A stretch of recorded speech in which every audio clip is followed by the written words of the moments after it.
నా డైలాగ్ నువ్వు అనిస్తావు నాకు ఇందాక నేషనల్ క్రష్ నా క్రష్ కూడా అందుకని నేను ఆ మాట అనను కానీ అనుకుంటాను అంతే, పైకి మాత్రం నేను అనను. సరే అమ్మా, ఫెంటాస్టిక్ అమ్మా నువ్వు.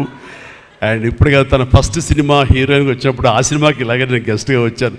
ఆ రోజు నుంచి తన్ని అబ్జర్వ్ చేస్తుంటే నటనా పరంగా కానివ్వండి, తన ఇమేజ్ పరంగా కానివ్వండి, day by day film after film ఎక్కడికో వెళ్ళిపోయింది. ఇది నేషనల్ క్రష్ కాదు, ఇంటర్నేషనల్ క్రష్ అయిపోయింది అమ్మాయి. అండ్ గాడ్ బ్లెస్ యూ అమ్మా, నువ్వు ఎంత బాగా పెర్ఫామ్ చేస్తావంటే నేను చూస్తుంటే నీ కళ్ళు తప్ప ఇంకేమైనా అట్రాక్ట్ చేసుకోవు, కళ్ళు ఒకలా చూస్తుంటావు నేను. అండ్ ఆ కళ్ళతో ఏం పలికిస్తుంది ఎక్స్ప్రెషన్ అంటే ఇంకా అంత ఇంత కాదు.